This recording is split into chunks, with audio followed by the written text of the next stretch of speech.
Fellow Virginians, our emotions are stirred and our hearts are thrilled when we hear or sing our official state song, written by James A. Bland, Carry Me Back to Old Virginia. This ballad calls to our minds the love and devotion that we Virginians have for our native state. And our pride swells and our spirits rise as again and again we sing this refrain. Today I'm thinking that we should strike another note on a rearrangement of the title words and use as our theme, Carry Virginia Back to Her People. For a long, long time now, the political machine which controls Virginia has been leading us in the direction of an all-powerful state government, centralized in Richmond. They are yelling states' rights, while at the same time they are taking our local rights away. There has been a steady and alarming growth of centralized power at the state capitol and a gradual lessening of the power of the localities.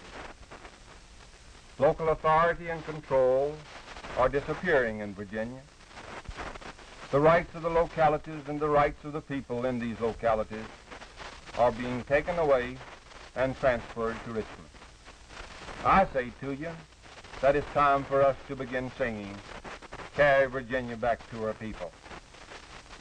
As a sincere advocate of states' rights, we should not only condemn all encroachments on the rights of states, but we should just as strenuously object to the encroachment by the state upon the rights of the localities.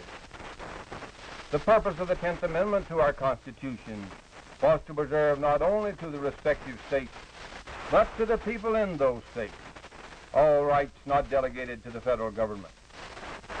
Important in the principle of states' rights is the protection of rights at the local level.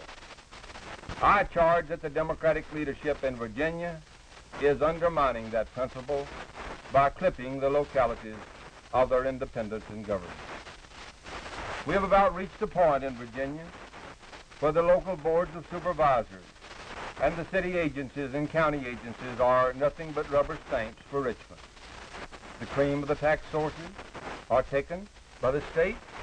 The counties and cities are becoming more heavily indebted year by year, while the machine leaders boast of the state being free of debt. The control of many local agencies has been taken away to Richmond. A state compensation board at Richmond, politically inspired and operated by organization stalwarts, fixes from Richmond the salary for all the constitutional officers in the counties and cities, thus requiring all these local officials to look to Richmond for their bread and butter.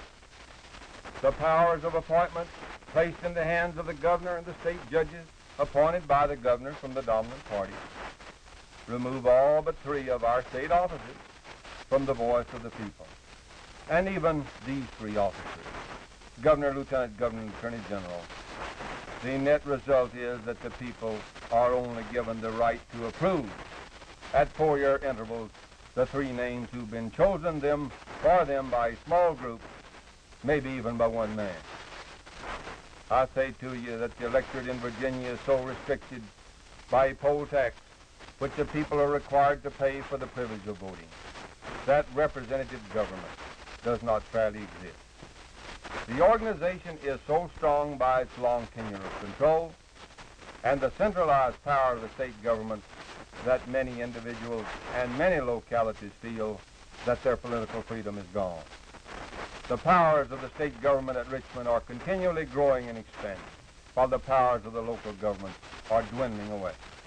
At the last session of the General Assembly, the Democratic leadership struck another telling blow in this direction when they took from the localities their voice in saying what schools their children should attend.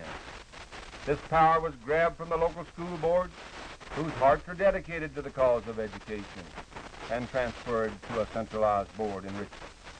This act was not only a blow to the principle of local self-government, but it was further an insult to the local school boards of the 129 counties and cities of Virginia.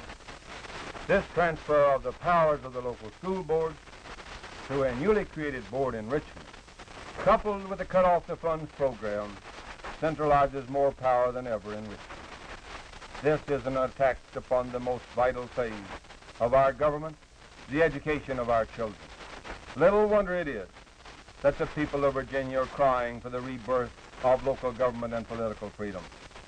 1957 is the time, and Virginia is the place for us to put in practice the principle of states' rights and local rights. So I appeal to you to join with me in a new day with a forward look in singing a new song, Carry Virginia Back to Our People.